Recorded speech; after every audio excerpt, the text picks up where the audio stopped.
Hello guys, I am Mohit. Welcome back to another video. Today we are going to start a very important chapter of algebra, that is matrices. Guys, as you all know that we have completed derivability and अभी हमने channel पर continuity को start किया हुआ है. तो आप ये मत सोचिएगा कि मैं कॉन्टिन्यूटी को लेकर और वीडियोस नहीं बनाऊंगा. हम कॉन्टिन्यूटी को भी कंप्लीट करेंगे एंड मैट्रिसेस को भी कंप्लीट करेंगे. Okay, so without wasting any time let's get started.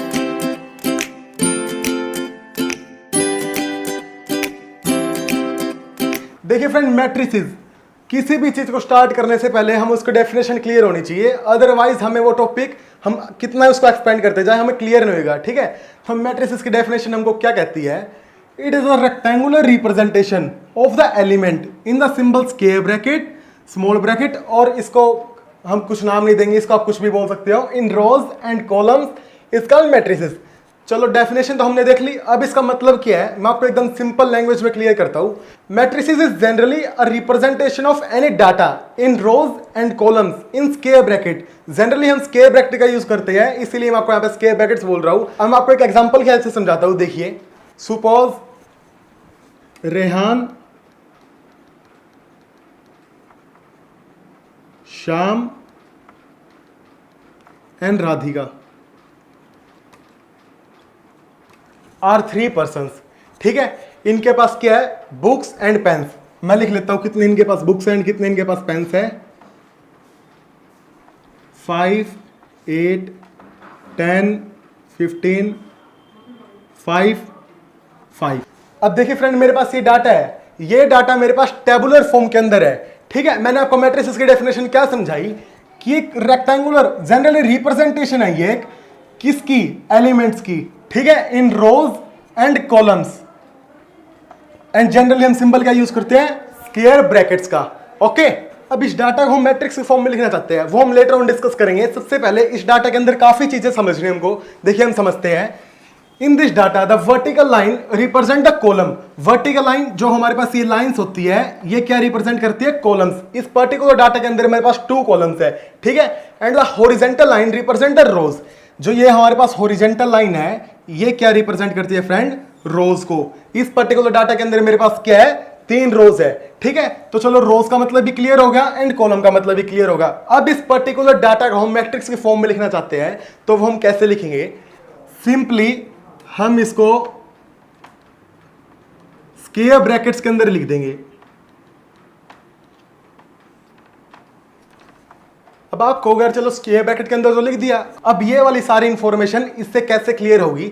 देखिए, समझाने के लिए मैं यहां पे लिख दूं C1, C2, मतलब कि first column second column, and this is R1, R2 and R3, क्योंकि इसमें 3 रोज है एंड 2 कॉलम्स है. ठीक है, चलो इतना समझ आ गया. 3 रोज 2 कॉलम, इतना तो हमको क्लियर हुआ. अब बात करते हैं कि ये सारी इंफॉर्मेशन इस डाटा से कैसे क्लियर होगी. In this matrix there are 3 rows. First, second and third row represent the objects, that is books and pens possessed by Rehan, Sham and Radhika. Okay, the entries in the first and second column represents the number of books and number of pens.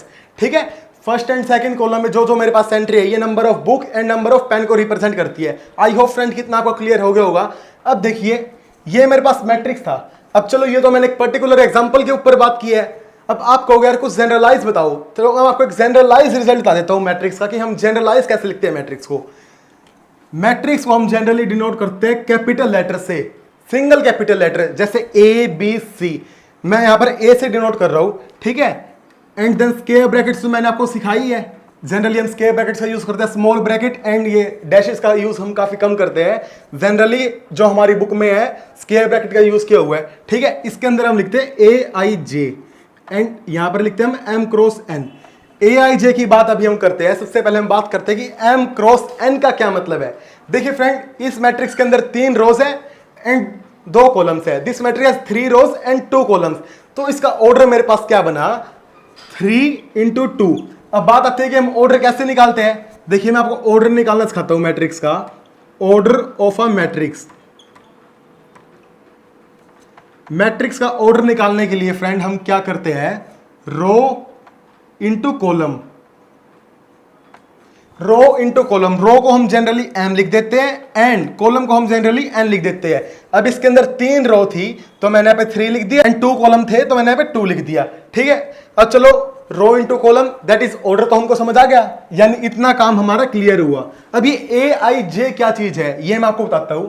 A i j is the element of the matrix A that is lying in the ith row in jth column. क्या मतलब है इसका, देखिए जो आई है मेरे पास ये represent करता है रोज को, एंड जो जे है मेरे पास ये रिप्रेजेंट करता है कॉलम को, ठीक है। अब सपोज मेरे को 3/2 की मैट्रिक्स दी है, मैं इस मैट्रिक्स को कंसीडर कर लेता हूं 3/2 की मैट्रिक्स। अब जो इसका एलिमेंट है 5, अगर मैं इसको लिखना चाहता हूं मैट्रिक्स की टर्म में, कैसे लिखूंगा मैं, देखिए फर्स्ट रो है एंड फर्स्ट कॉलम है, मतलब आई की जगह पर मैं क्या पुट करूंगा 1 एंड जे की जगह पर मैं क्या पुट करूंगा 1 एंड A11। अब A11 मेरे पास क्या बना फ्रेंड 5। इसी तरीके से अगर हम A12 निकालते हैं, मतलब कि first row second column, first row second column क्या बना मेरे पास 8। ये मैट्रिक्स के एलिमेंट है जो हमने यहां पर एंट्रीज किया ना 5 8, मतलब ये एलिमेंट्स है एक। तो ये ए आई जे क्या है, a i j is the element of the matrix A. अगर मैं इसको ए के इक्वल मान लेता हूं तो ये ए मैट्रिक्स के एलिमेंट बन गए, ठीक है। Lying in the ith row, ith मतलब कोई भी row, first second third, and jth column, jth column मतलब कोई भी कॉलम। इतना समझ आता है। अब हम जनरलाइज मैट्रिक्स को देख लेते हैं।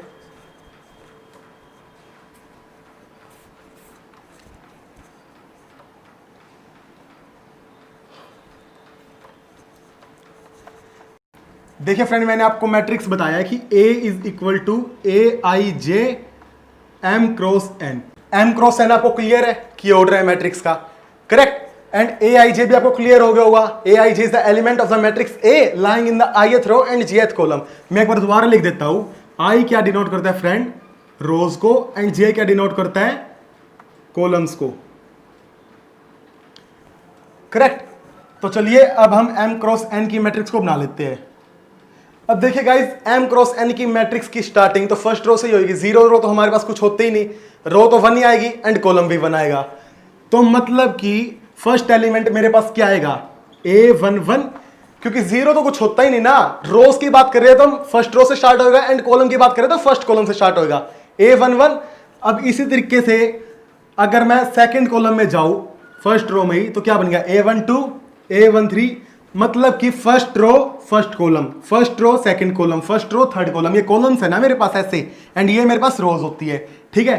इसी तरीके से आगे क्या बनेगा, रो तो 1 ही रहेगी, यानी आई मेरा 1 रहेगा, एंड जो मेरे पास कॉलम्स है ये क्या बन जाएंगे n कॉलम्स।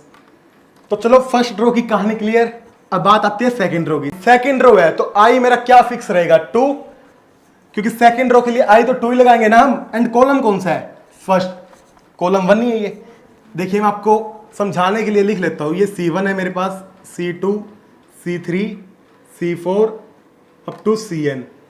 C मतलब कॉलम, ठीक है। एंड ये मैं लिख लेता हूं R1 मतलब रो 1 रो 2 रो 3 अप टू M रोज तक जा रहे हैं, ठीक है। अब देखिए फ्रेंड रो सेकंड रहेगी, इसी तरीके से यहां पर रो थर्ड रहेगी, एंड इसी तरीके से हम आगे जाए तो हमारे पास M रोज हो जाएगी, ठीक है। M रोज हो जाएगी ना हमारे पास। अब कॉलम तो ये 1 ही रहना है, कॉलम तो चेंज होएगा नहीं, इसी तरीके से हम यहाँ पे लिख देंगे। इतना आपको समझ आ गया। अब यहाँ पे बात आती है कॉलम सेकंड रहेगा, रो कौन सी है सेकंड। यहाँ पर क्या है रो मेरी थर्ड है लेकिन कॉलम क्या है सेकंड। इसी तरीके से फ्रेंड हम आगे लिखते जाएंगे इनको। तो ये क्या बना A2N, रो सेकंड ही रहेगी बट जो कॉलम है मेरे पास N कॉलम्स तक जाएंगे, ठीक है। यहाँ पर रो थर्ड ही रहेगी बट जो मेरे पास कॉलम्स है वो N तक जाएंगे। इसी तरीके से हम किसी भी ऑर्डर की मैट्रिक्स को फॉर्म कर सकते हैं। देखिए मैं आपको पहले 2/2 मैट्रिक्स के ऑर्डर को फॉर्म करके जाता हूं। सपोज मेरे को मैट्रिक्स फॉर्म करनी है a i j m cross N, मेरा क्या है 2 × 2, मतलब कि 2 रोज हो उसके अंदर एंड 2 कॉलम्स हो। समझाने के लिए मैं पहले क्या कर लेता हूं 2 रोज बना लेता हूं, 1 2 रोज बन गई। अब 2 कॉलम कैसे बनेंगे, ये C1 होगा ये C2, मतलब कि 2/2 की मैट्रिक्स के अंदर मेरे पास 4 एलिमेंट आएंगे। अब एलिमेंट कौन कौन से आएंगे, देखिए फर्स्ट रो में क्या आएगा फर्स्ट रो फर्स्ट कॉलम, ठीक है। First row second column. अब मेरे पास रो चेंज होगी तो मैं रो को चेंज कर दूंगा, second row first column, column तो फर्स्ट ही है ना। इसी तरीके से यहां पर सेकंड रो सेकंड कॉलम। तो ये मेरी 2/2 की मैट्रिक्स फॉर्म हो गई, ठीक है। एंड फ्रेंड एक चीज और, हमें किसी भी मैट्रिक्स के एलिमेंट निकालने होगा, एलिमेंट ऑफ एनी मैट्रिक्स, कैसे निकालेंगे हम, m क्रॉस n, मतलब जो भी हमारा ऑर्डर होगा उसके मल्टीप्लाई कर देंगे, मतलब कि जितनी रोज एंड जितने कॉलम उनके हम आपस में मल्टीप्लाई कर देंगे। अब जैसे यहां पर 2 क्रॉस 2 की मैट्रिक्स थी तो 2 इंटू 2 दैट इज 4, तो यहां पे हमारे पास 4 एलिमेंट आए ना। इसी तरीके से अगर मैं यहां पर 3 बाय 3 की मैट्रिक्स बनाना चाहता हूं, 3 बाय 3 की मैट्रिक्स, एलिमेंट मेरे पास 9 आएंगे, 9 एलिमेंट, चलो इतना तो आपको क्लियर होगा, 9 एलिमेंट आएंगे। अब फिर से समझाने के लिए हम क्या करते हैं, 3 रो बना लेते हैं, पहले 3 रो बन गई, 3 कॉलम बना लेते हैं, first column, second column, third column, ठीक है, एंड 9 एलिमेंट आ गए हमारे पास। अब एलिमेंट हम कैसे फिल करेंगे, देखिए first row first column, first row second column, first row third column, second row first column, second row second column, second row third column, third row first column, third row second column and third row third column. तो ये हमारे पास क्या बन गई, 3 bye 3 की matrix, and इसका order क्या है हमारे पास 3 इंटू 3। आई होप फ्रेंड कि आपको इतना सारा कुछ क्लियर हो गया होगा। अगर आपको ये चीज क्लियर हो जाती है देन मैट्रिक्स में आपको 40% तक ऑलरेडी सारा क्लियर हो चुका है। अब चलो मैट्रिक्स का हमने बेसिक तो डिस्कस कर लिया, अब हम बात करते हैं कि मैट्रिक्स कितने टाइप की होती है, मतलब कि हम बात करेंगे अब टाइप्स ऑफ मैट्रिक्स की। देखिए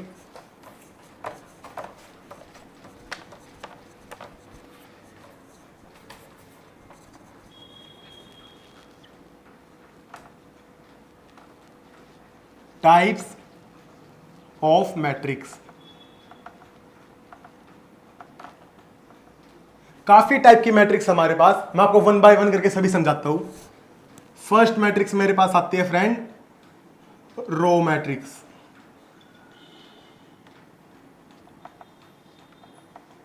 जैसा कि नाम से ही पता लग रहा है रो मैट्रिक्स है जिसके अंदर एक रो हो, matrix having only one row, और we can say that the matrix having order. Order कैसे निकालते हैं हम, m क्रॉस n से निकालते हैं ना, where m is the row and n is the column, ठीक है। Matrix having the order 1 into n is known as row matrix, or we can say that the matrix having only one row is known as row matrix, ठीक है। इसी तरीके से second matrix हमारे पास आती है कॉलम मैट्रिक्स।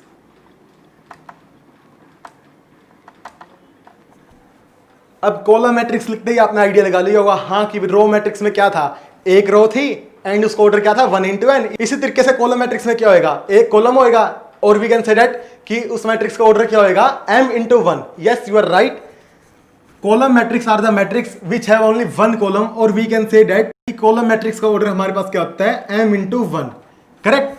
थर्ड मैट्रिक्स आती है मेरे पास स्क्वायर मैट्रिक्स। अब स्क्वायर मेरे पास क्या होता है, स्क्वायर मेरे पास जिसकी सारी साइडें इक्वल हो, ठीक है।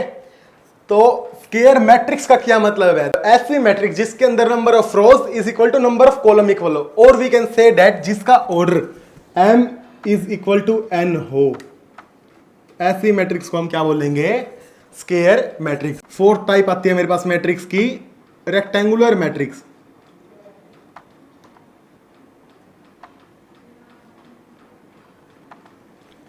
Rectangular matrix, the matrix in which number of rows is not equal to number of columns, or we can say that जिस मैट्रिक्स का order m not equal to n हो, तो उस टाइप की मैट्रिक्स मेरे पास क्या बनेगी, rectangular matrix, correct. Now move to the next one.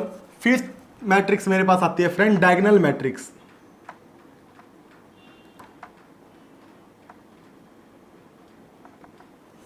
Diagonal, diagonal क्या चीज होती है, देखिए मान लो मैं एक स्क्वायर बनाता हूं, ठीक है, तो इसका डायगोनल क्या बनेगा मेरे पास, ये एक डायगोनल बन गया, ये सेकंड डायगोनल बन गया। क्लियर हुआ, डायगोनल क्या होते हैं मेरे पास, बेसिकली कॉर्नर से कॉर्नर की मैचिंग को हम क्या बोलते हैं, डायगोनल, ठीक है। जो लाइन दो कॉर्नर्स को आपस में मिलाती है वो क्या कहलाती है, डायगोनल। डायगोनल मैट्रिक्स क्या होती है, अब diagonal matrix a square matrix in which all the non diagonal element are zero and other element are zero. पहली कंडीशन क्या बताई मैंने कि स्क्वायर मैट्रिक्स होनी चाहिए, वो स्क्वायर मैट्रिक्स का मतलब क्या है कि ऑर्डर इक्वल होना चाहिए, जैसे m equal to n, row equal to column, ठीक है, ये ऑर्डर है इसका, कंडीशन है इसकी। स्क्वायर मैट्रिक्स को तो हम डिस्कस कर चुके हैं, अब हम बात करें डायगोनल मैट्रिक्स की। मतलब कि हमको मैट्रिक्स ऐसी बनानी पड़ेगी जो कि 2 by 2, 3 by 3, 4 by 4, ओके। मान लो मैं यहाँ पे मैट्रिक्स बना लेता हूँ थर्ड ऑर्डर की, एलिमेंट में कुछ भी कंसीडर कर लेता हूँ, जैसे 2 0 0 0 2 0 0 0 2। इस मैट्रिक्स के अंदर क्या है फ्रेंड, जो भी इसके डायगोनल एलिमेंट है, ये डायगोनल एलिमेंट है, डायगोनल एलिमेंट नॉन जीरो है, ठीक है, लेकिन जो रेस्ट ऑफ अदर एलिमेंट है वो जीरो है। तो ऐसी टाइप की मैट्रिक्स को हम क्या बोलते हैं, डायगोनल मैट्रिक्स, करेक्ट। और we can say that Aij is equal to 0 where I is not equal to j। क्या मतलब हुआ फ्रेंड इसका, इसका यही मतलब हुआ जो मैंने आपको समझाया है। देखिए I is not equal to j, मतलब कि मैं यहां पर ये नहीं लिख सकता A11 इक्वल टू 0, नहीं, A11 0 हो तो डायगोनल मैट्रिक्स होएगी नहीं। मैंने आपको क्या बताया कि डायगोनल मैट्रिक्स वो मैट्रिक्स होगी जिसमें डायगोनल एलिमेंट नॉन जीरो होंगे। अगर हम A11 को जीरो कर दें तो डायगोनल एलिमेंट जीरो होगा। इसी तरीके से हम A22 को भी जीरो नहीं कर सकते एंड A33 को भी जीरो नहीं कर सकते। ये कंडीशन डिस्क्राइब किया ना मैंने, I is not equal to j। अब I is not equal to j में अगर हम 1 और 2 पुट करते हैं, मतलब A12 0 हो सकता है। देखिए A12 0 है, करेक्ट। तो हम इसको कैसे भी बोल सकते हैं, ये आप देख लेना आपको कैसे कंफर्टेबल लगता है। Now move to the another type of matrix. 6 type आती है मेरे पास मैट्रिक्स की, स्केलर मैट्रिक्स।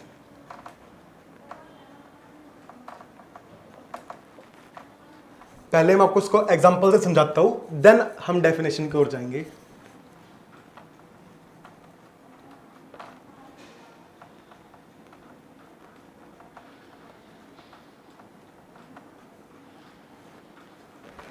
देखिए फ्रेंड, स्केलर मैट्रिक्स की पहली कंडीशन क्या है, it must B A square matrix, ठीक है। तभी मैंने यहाँ पर 3x3 की मैट्रिक्स लिया है, मतलब कि जो भी ऑर्डर होएगा वो इक्वल होएगा। ऑर्डर इक्वल कैसे, 2 into 2, मतलब कि number of rows is equal to number of column, ठीक है। पहली कंडीशन आ गई। सेकंड कंडीशन क्या है, जो भी हमारे पास डायगोनल एलिमेंट होंगे वो नॉन जीरो होंगे, मतलब कि Aij is equal to 0 where I is not equal to j। वही डायगोनल मैट्रिक्स वाली कंडीशन, लेकिन इसका नाम स्केलर मैट्रिक्स क्यों है, क्योंकि जो भी डायगोनल एलिमेंट है वो इक्वल होंगे मेरे पास। और हम क्या लिख सकते हैं फ्रेंड, एक और कंडीशन कि Aij is equal to k for some constant k where I is equal to j, ठीक है। ये कंडीशन भी लिख सकते हैं हम।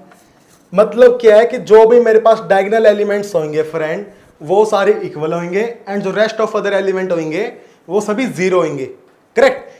डायगोनल मैट्रिक्स में मेरे पास क्या था कि जो भी मेरे पास डायगोनल एलिमेंट है, अब वैसे तो ये भी स्केलर मैट्रिक्स है, लेकिन अगर मैं इसको ऐसे लिख दूं 2 3 एंड 5 तो ये डायगोनल मैट्रिक्स है एक, लेकिन this is not a scalar matrix. Scalar matrix में अलग क्या है, जो भी डायगोनल एलिमेंट है वो इक्वल होने चाहिए, ठीक है। एंड सेकंड चीज non zero, diagonal element non zero होने चाहिए। जैसे यहां पे मैंने लिख दिया ना 5, जीरो नहीं लिख सकते हम, नॉन जीरो एंड जो भी डायगोनल एलिमेंट होंगे वो इक्वल होंगे, करेक्ट। अब देखिए इसको हम रिप्रेजेंट कैसे करते हैं, A is equal to DIAJ, मतलब डायगोनल। एंड वो कैसे लिख के देगा आपको, जैसे मैंने यहाँ पे 5 5 5 का यूज किया है, ठीक है, इतना लिख के देगा। इसके बाद ये हमको खुद बनाना पड़ेगा, ठीक है। तो इसको हम स्केलर मैट्रिक्स बनाना चाहते हैं।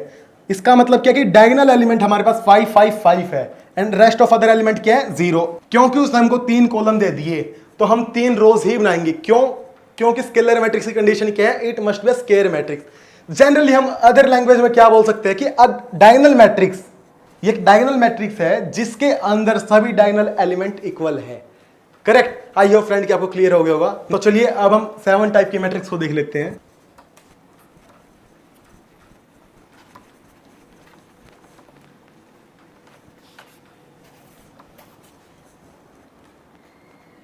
सेवन टाइप आते हैं मेरे पास मैट्रिक्स का, आइडेंटिटी मैट्रिक्स।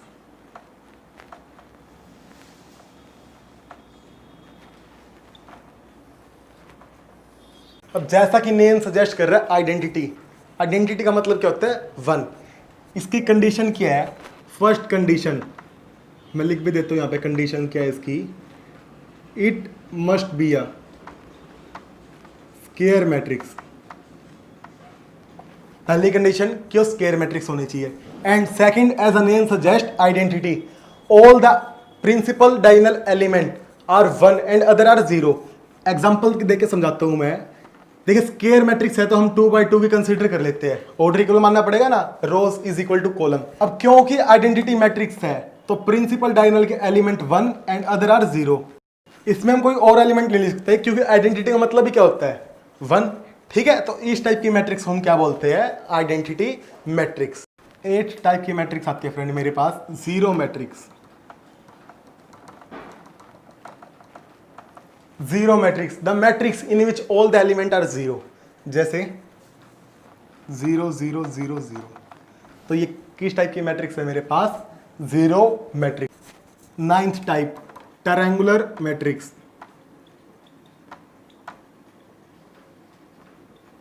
ट्रायंगुलर में मेरे पास 2 टाइप की आती है, एक तो अपर ट्रायंगुलर एंड एक lower triangular.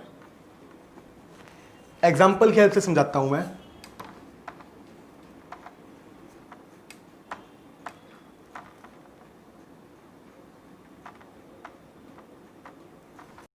The matrix in which all the element below the principal diagonal element are zero. देखिए फ्रेंड, ये मेरे पास अपर ट्रायंगुलर बन गया, मतलब ऊपर की साइड ट्रायंगल बन गया, ये भी बोल सकते हैं हम। एंड इसके नीचे क्या है, ये हमारा प्रिंसिपल डायगोनल है। ठीक है, इससे नीचे वाले सभी एलिमेंट क्या है, जीरो।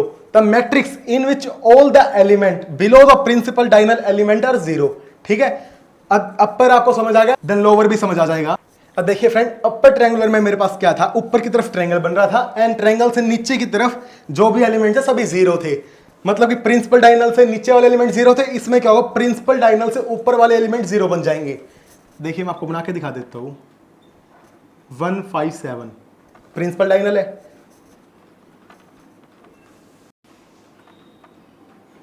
अब देखिए इसमें अगर हम ट्रायंगल बनाते हैं तो नीचे की तरफ ट्रायंगल बन जाएगी एंड हमारी ट्रायंगल से ऊपर की तरफ वाले जो भी एलिमेंट है सभी जीरो है।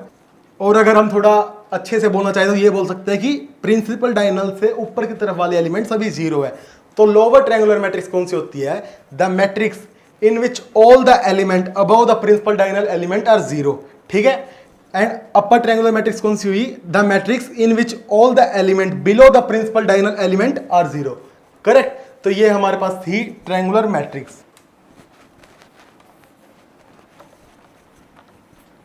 वैसे तो हम सभी मैट्रिक्स की टाइप को डिस्कस कर चुके हैं, बट ताकि क्वेश्चन में प्रॉब्लम ना हो मैं आपको एक चीज और बता देता हूं, कंपेरेबल मैट्रिक्स।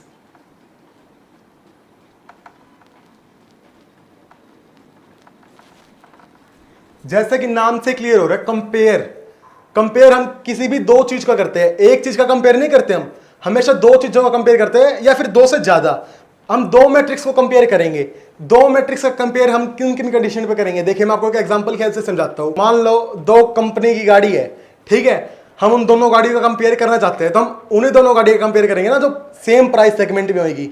समझ रहे हो, इसी तरीके से हम कौन सी मैट्रिक्स का कंपेयर करेंगे जिनका ऑर्डर इक्वल होगा। मतलब कि ये मेरे पास मान लो मैट्रिक्स है 1 2 3 4, इसका ऑर्डर है 2 क्रॉस 2। एंड एक मेरे पास मैट्रिक्स है 4 5 6 7, इसका ऑर्डर है मेरे पास 2 क्रॉस 2। तो हम इन दोनों मैट्रिक्स का कंपेयर कर सकते हैं, क्यों, क्योंकि इनका ऑर्डर इक्वल है। ठीक है, अब देखिए फ्रेंड, इसी को हम थोड़ा और अच्छे से लिखना चाहते हैं। अगर मैं इसको ए मान लेता हूं, इसको बी मान लेता हूं, तो मैं क्या लिखूंगा, A is equal to a i j m cross n and B is equal to b i j. Order थोड़ा अलग मान लेता हूं मैं, क्या मान लूं, जैसे एन क्रॉस क्यू मान लो। ठीक है, are said to be comparable matrix if their order are equal, that is m is equal to n and n is equal to q। समझ आया, जैसे कि अगर ये 2 into 3 है तो ये भी 2 into 3 होनी चाहिए, तभी होएगा ना m equal to n and n equal to q। Correct, तो ये था हमारे पास कंपेरेबल मैट्रिक्स। अब एक टाइप हो रहा है हमारे पास इक्वालिटी ऑफ मैट्रिक्स, की दो मैट्रिक्स कब इक्वल होगी, इक्वालिटी ऑफ मैट्रिसेस। अब एक बार के लिए तो फ्रेंड आपको ये लगेगा कि कंपेरेबल एंड इक्वालिटी में कोई डिफरेंस नहीं है। क्यों, क्योंकि दो मैट्रिक्स हम कंपेयर कब कर सकते हैं, जब उनका ऑर्डर इक्वल हो, एंड दो मैट्रिक्स इक्वल कब हो सकते हैं, जब उनका ऑर्डर इक्वल हो। हाँ ठीक है, एकदम सही है, लेकिन एक चीज और, कि उनके कोरस्पोंडिंग एलिमेंट भी इक्वल होने चाहिए ना। अब जैसे मान लो मेरे पास एक मैट्रिक्स है 2 into 3 ऑर्डर की, क्योंकि 2 रोज है एंड 3 कॉलम्स है। एंड एक मेरे पास मैट्रिक्स है बी मैट्रिक्स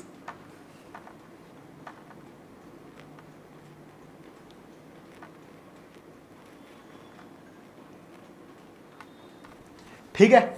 अब दोनों मैट्रिक्स का ऑर्डर इक्वल है, मतलब कि दोनों मैट्रिक्स को हम इक्वल कर सकते हैं, लेकिन इससे कोरस्पोंडिंग एलिमेंट भी इक्वल है। देखिए इस मैट्रिक्स का फर्स्ट एलिमेंट 1 है, इसका ए है, तो मतलब ए की वैल्यू क्या हुई 1। सेकंड एलिमेंट क्या है 2, मतलब कि ये दोनों इक्वल मैट्रिक्स है। देखिए इसे कोरस्पोंडिंग एलिमेंट इक्वल है ना, A12 is equal to A12 second matrix का, ये ए मैट्रिक्स का है एंड ये बी मैट्रिक्स का है। ठीक है, first row second column, first row second column दोनों के एलिमेंट इक्वल है मेरे पास। इसी तरीके से हम A13 देखें तो यहां पर भी A13 इक्वल टू A13 बन रहा है। ठीक है, यहां पर A21 इक्वल टू A21 है, तो इसका मतलब क्या हुआ, ये दोनों मैट्रिक्स इक्वल है। अगर हम यहां से B की वैल्यू निकालते तो क्या आएगी 5, C की वैल्यू क्या आएगी 6।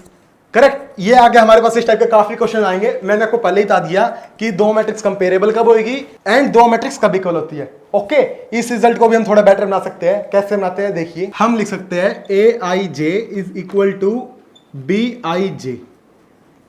इसका क्या मतलब है, यही मतलब है जो भी मैंने आपको समझाया है। क्या, जैसे हम A12 लिखते हैं पहली मैट्रिक्स का, तो दूसरी मैट्रिक्स का भी A12 इक्वल होएगा। देखिए किया ना हमने, A मैट्रिक्स का second element and b matrix का सेकंड एलिमेंट इक्वल है, तो इस रिजल्ट को हम इस टाइप से भी लिख सकते हैं। तो फ्रेंड यहां पर हमारे पास टाइप्स ऑफ मैट्रिक्स कंप्लीट होती है। Now move to the next concept. अब एक चीज और जो कॉम्पिटिटिव एग्जाम से पूछी जाती है, लेकिन सीबीएसई बोर्ड में नहीं पूछी जाती, लेकिन फिर भी मैं आपको बता देता हूं, that is trace of matrix.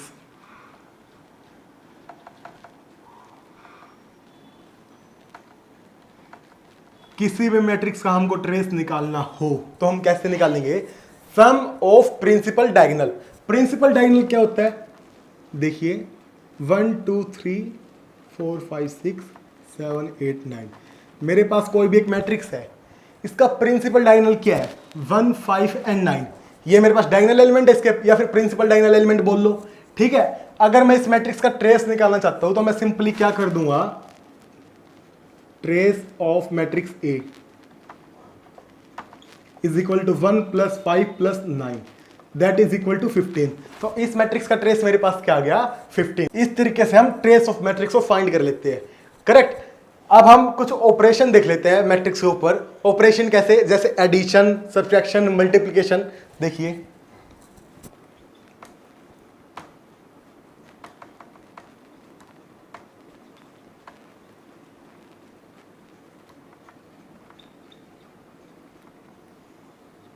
First हम डिस्कस करते हैं एडिशन।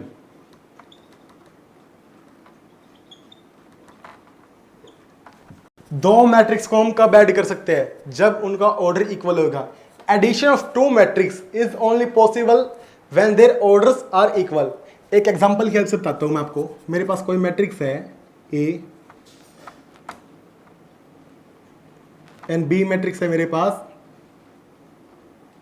सेम ही मैट्रिक्स मान लो या कुछ भी मान सकते हो, ये खाली एक एग्जांपल है। ठीक है, मेरे को क्या निकालना है A + B। A + B निकालने के लिए मैं क्या करूंगा, A + B is equal to 2 2 1 2, A matrix लिख लूंगा प्लस सेकेंड मैट्रिक्स लिख लूंगा that is B matrix. 2 + 2 4, 1 + 1 2, 2 and 2 4, 2 and 2 4। तो मेरे पास A + B मैट्रिक्स किसके इक्वल आई, यागी मेरे पास। देखिए फ्रेंड, मैं कोरोस्पोंडिंग एलिमेंट को ऐड करूंगा, जैसे A11 + A11 of another matrix, A21 + A21 of another matrix. ठीक है, जैसे कि हमने अभी यहां पे डिस्कस किया है, ये था मेरे पास एडिशन। Second subtraction. सब्ट्रैक्शन में भी मेरे पास सेम रूल है। क्या, subtraction of two matrix is possible only when their order are equal. इसी एग्जांपल में अगर मेरे को A - B निकालना है तो मैं कैसे निकालूंगा, A - B is equal to 2 2 1 2, A matrix minus B matrix 2 2 1 2। यहां पर भी मैं क्या करूंगा, A11 of first matrix minus A11 और सेकंड मैट्रिक्स। मतलब कि फर्स्ट मैट्रिक्स का फर्स्ट एलिमेंट में से मैं क्या माइनस करूंगा, सेकंड मैट्रिक्स का फर्स्ट एलिमेंट। कहने का क्या मतलब है, देखिए 2 - 2 दैट इज 0, 2 - 2 0, 1 - 1 0, 2 - 2 0। तो A - B मेरे पास क्या आ गई, एक नल मैट्रिक्स। कोई जरूरी नहीं है नल मैट्रिक्स आएगी, और भी मैट्रिक्स आ सकती है, वो तो मेरे पास स्पेसिफिक एग्जांपल में एक नल मैट्रिक्स आई है, ठीक है। अब थर्ड ऑपरेशन हमारे पास क्या है मैट्रिक्स के ऊपर, मल्टीप्लिकेशन। देखिए मल्टीप्लिकेशन काफी इंपॉर्टेंट है, बच्चे इसी के अंदर कंफ्यूज रहते हैं। एंड अगर आपकी मल्टीप्लिकेशन के अंदर स्पीड बन गई, मैट्रिक्स के अंदर कुछ भी नहीं बचता। देखिए मैं आपको एकदम सिंपल तरीका बताता हूं मल्टीप्लिकेशन करने का।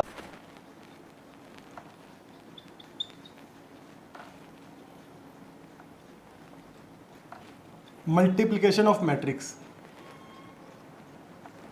अब यूं तो है नहीं कि हम एक ही मैट्रिक्स को उसी से मल्टीप्लाई कर सकते हैं, नहीं, दो मैट्रिक्स की मल्टीप्लाई करेंगे ना हम। देखिए सपोज मेरे पास कोई मैट्रिक्स है 1 2 3 4 and B is another matrix that is 1 2 3 4, ठीक है। मेरे को इन दोनों मैट्रिक्स की मल्टीप्लाई करनी है। इन दोनों मैट्रिक्स की मल्टीप्लाई मैं कब कर सकता हूं, देखिए इसका ऑर्डर क्या है 2 into 2, इसका भी क्या है 2 into 2। तो मल्टीप्लिकेशन के लिए जरूरी नहीं है ऑर्डर इक्वल हो, मल्टीप्लिकेशन के लिए क्या इंपॉर्टेंट है, मतलब कि पहली मैट्रिक्स का कॉलम इज इक्वल टू दूसरी मैट्रिक्स का रो। सपोज मेरे पास कोई मैट्रिक्स है a i j m cross n and B is other matrix having b i j डब्ल्यू क्रॉस एक्स।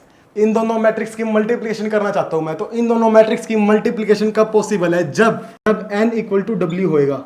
मतलब कि column is equal to row, first matrix का कॉलम सेकंड मैट्रिक्स का रो इक्वल होना चाहिए, तभी हम उसकी मल्टीप्लाई कर सकते हैं। एंड हाउ वी मल्टीप्लाई, देखिए अब मैं ए बी निकालना चाहता हूं, पहले हम लिख देते हैं 1 3 2 4 इंटू 1 2 3 4। इनकी मल्टीप्लाई कैसे होगी, row into column, first row first column.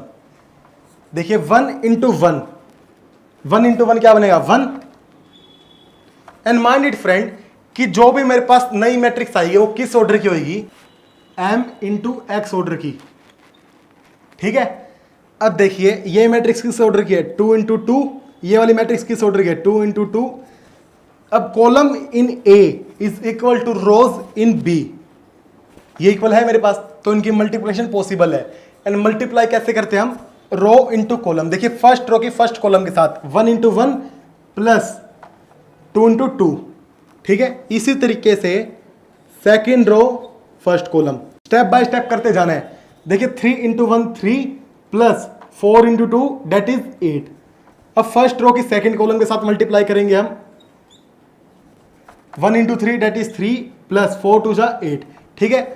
अब हम इसकी मल्टीप्लाई करेंगे सेकेंड रो की सेकेंड कॉलम के साथ, 3 into 3 that is 9 plus 4 into 4 that is 16। तो नई मैट्रिक्स मेरे पास क्या आई friend, 5 11 11 and 16 and 9 that is 25, ठीक है। तो ये मेरे पास कौन सी मैट्रिक्स आई, A B matrix. I hope friend कि आपको क्लियर हो गया होगा। हमारे पास सबसे इंपॉर्टेंट मैट्रिक्स की मल्टीप्लिकेशन है, ठीक है। अब ये तो मैंने 2 by 2 की मैट्रिक्स की मल्टीप्लाई करी है, इसी तरीके से हम 3 by 3 की भी करेंगे, आगे 4 by 4 की भी करेंगे, वो हम आगे करेंगे जब मैं आपको एक्सरसाइज समझाऊंगा। फिलहाल मैं आपको जो भी इसका बेसिक कॉन्सेप्ट है वो क्लियर कर रहा हूं, ठीक है। तो मैट्रिक्स के मल्टीप्लाई करने के लिए हम क्या करते हैं, simply row into column. And जो भी मेरे पास नई मैट्रिक्स बनेगी उसका ऑर्डर क्या होगा, फर्स्ट मैट्रिक्स की रो इंटू सेकेंड मैट्रिक्स का column.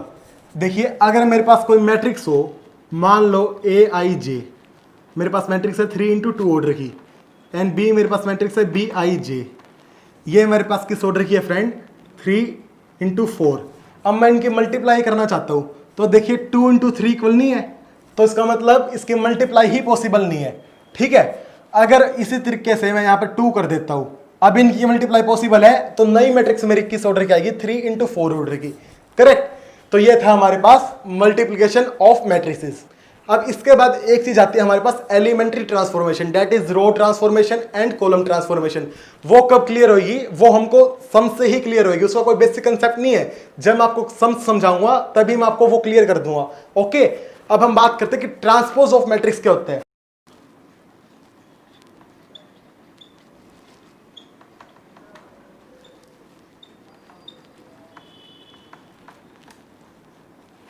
As the name suggest, transpose मतलब कि ट्रांसफॉर्मेशन। ट्रांसफॉर्मेशन किसका, रो का कॉलम में एंड कॉलम का रो में। देखिए मेरे पास कोई एक मैट्रिक्स है 1 2 3 4, ठीक है। मैं इसका ट्रांसपोज करना चाहता हूं, तो ट्रांसपोज को मैं कैसे लिखता हूं, या तो मैं लिख सकता हूं a की पावर t और हम लिख सकते हैं 8 डैश, क्या बनेगा 1 2 3 4। देखिए मैंने ट्रांसपोज करने के लिए क्या किया, रो को किस में चेंज कर लिया, कॉलम में, एंड सेकंड रो को किस में चेंज कर लिया, सेकंड कॉलम में। और अगर हम इसी का ट्रांसपोज करना चाहें, मतलब कि ये जो मेरे पास मैट्रिक्स है इसका हम अगेन ट्रांसपोज करते हैं, तो क्या आएगा 1 एंड 3, जो कि रो में है वो कॉलम में लिख देंगे हम 2 एंड 4। अगर हम इसी मैट्रिक्स का अगेन ट्रांसपोज करते हैं तो मेरे पास फिर से मैट्रिक्स ए बन जाएगी। ठीक है, काफी आसान टॉपिक है हमारे पास, सिंपली कुछ भी नहीं है, रो को कॉलम में चेंज कर दो एंड कॉलम को रो में चेंज कर दो। अब हमारा क्या रह गया, इसकी प्रॉपर्टीज डिस्कस करनी रहेगी, जैसे ट्रांसपोज की प्रॉपर्टी है एंड जो हमने पीछे ऑपरेशंस किए मैट्रिक्स के ऊपर उनकी प्रॉपर्टीज है, वो मैं आपको अभी नहीं बताऊंगा। क्यों? क्योंकि वे प्रॉपर्टी कब क्लियर होगी, एग्जांपल की हेल्प से, एंड एग्जांपल हम आने वाली वीडियोस में देखेंगे। तो अभी बताने का कोई फायदा नहीं है, अभी सब सिर के ऊपर से जाएगा तो फायदा ही नहीं है बताने का। ठीक है, जैसे जैसे आगे हम क्वेश्चन प्रैक्टिस करेंगे वैसे वैसे मैं आपको प्रॉपर्टीज भी क्लियर कर दूंगा। करेक्ट? तो ये था फ्रेंड मेरे पास सारा मैट्रिक्स के अंदर। इसके बाद खाली हमारी एक दो चीज और बचती है, that is symmetric and skew symmetric matrix. उसको हम आने वाली वीडियोस में कवर करेंगे। क्यों? क्योंकि वो एग्जांपल की हेल्प से ही क्लियर हो सकती है, ऐसे क्लियर नहीं हो सकती। ओके, तो फ्रेंड फिलहाल के लिए वीडियो में इतना ही। मुझे उम्मीद है कि आपको वीडियो पसंद आई होगी। अगर आपको वीडियो पसंद आई तो वीडियो को लाइक कीजिए एंड चैनल को सब्सक्राइब करना बिल्कुल भी मत भूलिएगा, क्योंकि मैं रोजाना आपके लिए ऐसे वीडियोस लेके आता रहता हूं। दोस्तों बस मिलते हैं जल्दी नेक्स्ट वीडियो के साथ। Thank you for your patience listening.